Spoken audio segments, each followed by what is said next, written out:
Você sabe o que é glossofobia? Se liga nesse vídeo que eu vou explicar tudo para você.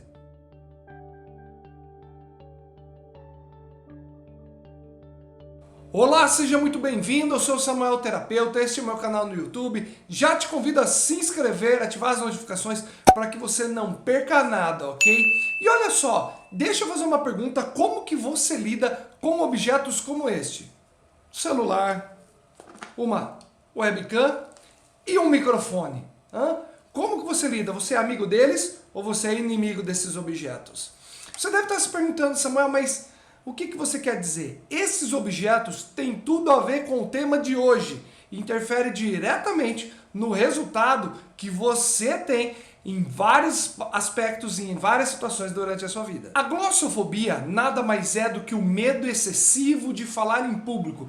E algumas pesquisas estimam que em torno de 50% a 60% da população mundial sofram com este medo. Inclusive, muitas vezes, este medo sendo maior do que o medo da morte. E você? Tem medo de falar em público? Comenta aí que eu quero saber. O medo de falar em público pode surgir de traumas da infância, de situações e fatos que aconteceram ao longo da sua vida, como ser comparado, ser exposto, um erro que você cometeu, e eu vou falar com você sobre essas possíveis causas.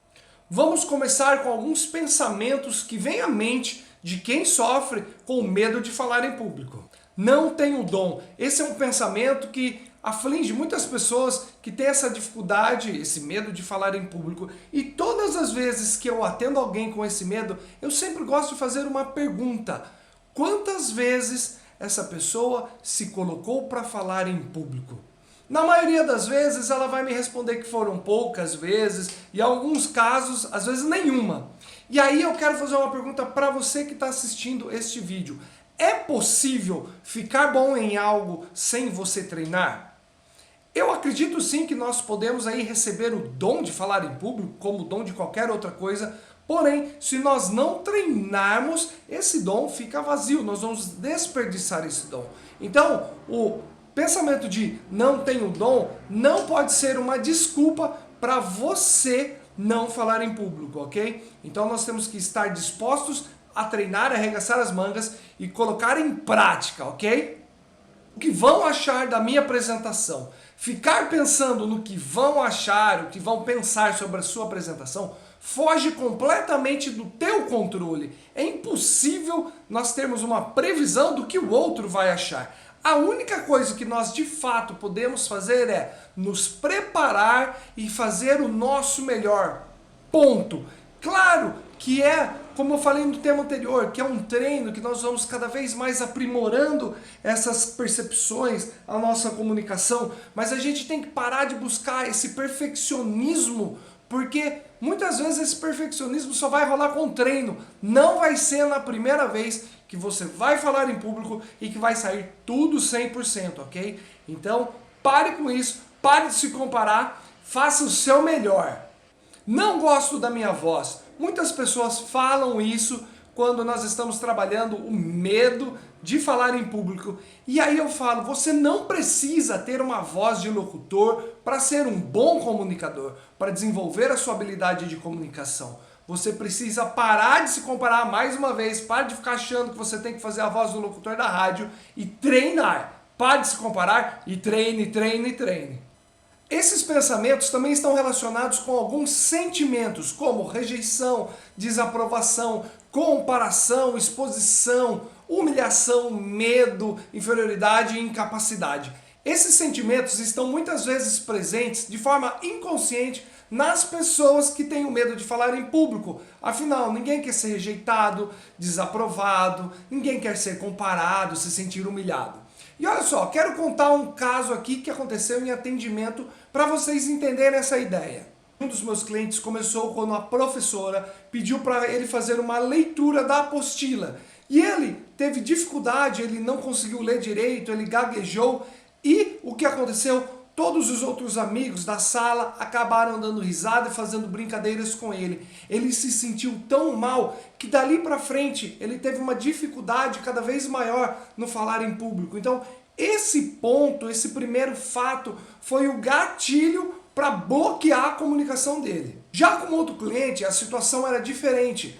O trauma começou com o pai que o comparava com os primos. Então nada que ele fazia era certo, tudo que ele fazia era errado e sempre os primos eram melhores do que ele. Então no momento dele se expor, ele acessava esses traumas e não conseguia falar em público. Esses são só 2 cases bem rapidinhos para vocês entenderem como os sentimentos estão presentes no trauma, no medo de falar em público, tá certo? Então por isso é tão importante nós descobrirmos esses gatilhos e descobrirmos os sentimentos que estão atrelados a esses fatos. Cada vez mais falar em público está presente na vida das pessoas. Até algum tempo atrás, o falar em público era fazer uma palestra, uma reunião, falar com o grupo, mas hoje você já parou para pensar que nós estamos falando com o público o tempo todo, seja por meio das redes sociais, seja numa videochamada com o WhatsApp, com o Zoom, enfim, qualquer plataforma que você usa. Então olha só como isso tem se ampliado cada vez mais e é tão importante que você desenvolva as suas capacidades, a sua competência na hora de falar em público, porque nós estamos o tempo todo conectados e falando com uma plateia, assim como eu estou fazendo neste vídeo e talvez atingindo milhares e milhares de pessoas, tá certo? Então o falar em público expandiu de uma forma tão grande e você não pode ficar de fora deste ponto, tá? De desenvolver esta capacidade.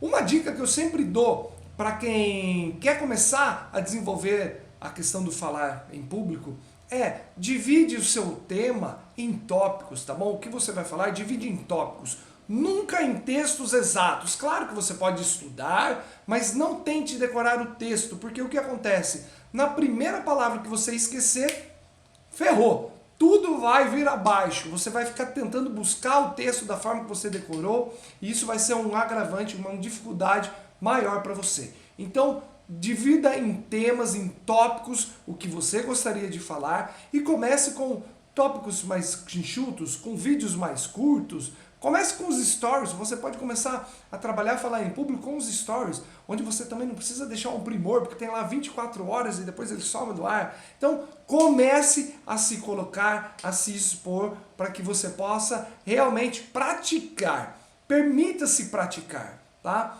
Então que você possa começar a fazer com o que você tem, tá certo? Da maneira que você tem, com o melhor que você tem hoje.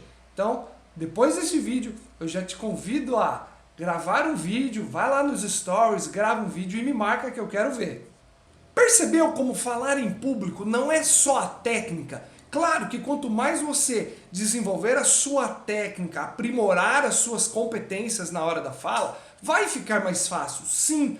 Porém, se você não cuidar dos sentimentos que estão ali batendo inconscientemente e os pensamentos que ficam ali te atormentando, dificilmente você vai conseguir uma fluidez ou muitas vezes até se sentir confortável na hora de falar em público. Então, por isso, cada vez mais é importante que você se conheça, entenda aí dos seus pontos fracos, dos seus pontos fortes e comece a trabalhar em cima disso, tá? Para que você possa cada vez mais ter confiança, não só aprendendo a técnica, mas você olhando para você com mais amor, com mais carinho e sendo mais confiante na hora de você falar em público. E para isso, para poder te ajudar nesta jornada, eu tenho um convite especial para você. Eu deixei um link aqui embaixo do vídeo para que você possa falar diretamente comigo. Eu criei um programa de mentoria onde eu ajudo as pessoas a desenvolverem as suas capacidades, entendendo aí os traumas, os pensamentos que estão batendo. Então, você não pode ficar de fora, te convido a você a conhecer mais um pouquinho sobre a mentoria do equilíbrio, que é uma mentoria aí, um programa bem profundo para você se desenvolver, tá certo? Esse primeiro contato é direto comigo e não tem custo nenhum. Então eu convido você a me chamar para aprimorar e contar um pouquinho para você como eu posso te ajudar, ok? Por hoje é isso, gente. Eu queria fazer um vídeo curto mesmo para trazer a ideia de como é importante você cuidar das suas emoções e dos seus pensamentos para desenvolver o seu processo de falar em público, tá? Se você gostou desse vídeo, comente, compartilhe e não esqueça, se inscreva no canal, estou esperando por você, tem muito mais vídeo por aí, tá bom? Então, gente, fique ligado aqui comigo, um grande abraço e até a próxima!